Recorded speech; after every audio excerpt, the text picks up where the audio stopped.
Let's bring in Derrick Anderson, who served 6 tours with the Army throughout the Middle East and is now running for Congress in Virginia.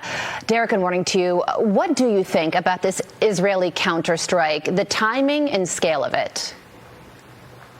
Yeah, Carly, thank you again for having me. Look, if we look at some of the statements that Prime Minister Netanyahu has stated recently, they're strong.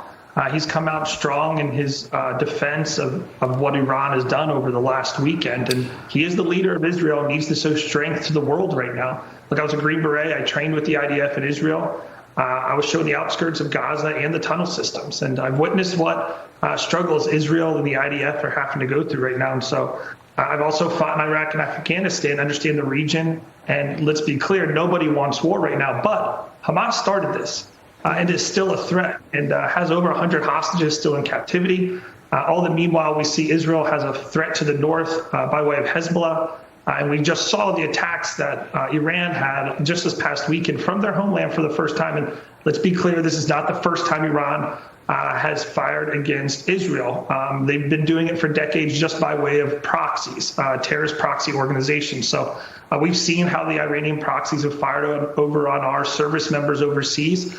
Even in Iraq, when I was there, we had Iranian proxies there using explosively formed penetrators, killing and injuring thousands of United States service members. So at bottom, Prime Minister Netanyahu cannot show weakness right now, especially after this past weekend's attacks.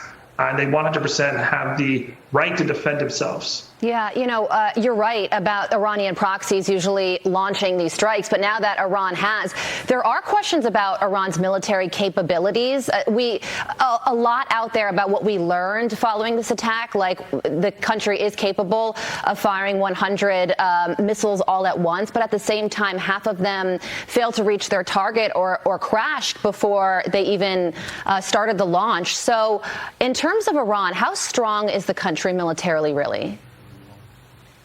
Yeah, I think you're right, Carly. This attack showed that Iran likes to try to and bolster their chest with some puffery, sending hundreds of rockets over. But one, we saw that their capabilities of those rockets, even though they can potentially carry nukes in the future, they kind of were lackluster. More importantly, I think what was interesting about that was the overwhelming support that we saw from some of these Middle Eastern countries. It looks as if they don't want war either. So we did see some counterattacks and the missiles being taken out, not only by United States and our forces overseas, but also Jordan and some of these other countries. So at the end of the day, I think it was it started off as you watched the rockets coming through the air. We saw some of the videos from Iraq of some of the people there, chanting Allah Akbar as the rockets were going across the sky. But at the same time, a lot of those rockets didn't make it, but I think Israel's Iron Dome and some of the other things that they have to prevent those rockets from hitting were effective. So it showed that Israel has the effective resources to be able to stop these rockets from coming in, but at the same time, Iran was not necessarily as successful in what they thought. No, they certainly weren't. So one of the other big stories of the day, Derrick, are these pro-Palestinian protests that are popping up across the country. Places like Columbia University, Google's headquarters, and also Capitol Hill yesterday during Defense Secretary Lloyd Austin's testimony. Watch this. We've again seen the exceptional skill and professionalism of our forces after Iran's unprecedented and reckless assault on Israel. We will continue to stand ready to protect our troops in the region and to support the defense of Israel. And our commitment to Israel's security is ironclad. The committee will stand in recess until the Capitol Police can restore order. Capitol Police, please remove the demonstrators from the room. Committee's in recess. Please remove. We have blood on our hands. Please remove all protesters from the room. What do you think about this? Well, it could cost him the speakership. The voters expect. Sorry, go ahead, Derrick. I think we had a little audio issue there, but go ahead. No worries, Carly.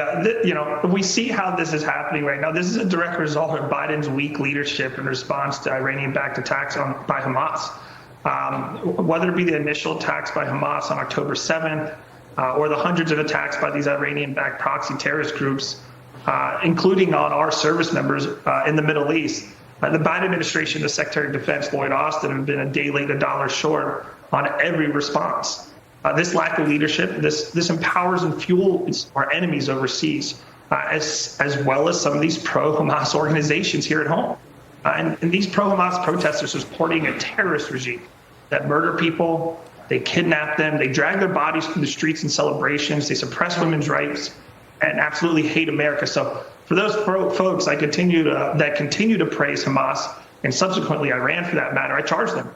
See how they'd be treated back in those countries. But it's an unfortunate situation. It's a situation that the Biden administration and the Secretary of Defense, Lloyd Austin, have created based on their lackluster and equivocating support for Israel. It is a very unique and uncertain time. Derrick, thank you so much for joining us. Thank you, Carly. You're very welcome. Todd, over to you. And overnight, anti-Israel protesters taking over the Columbia University campus by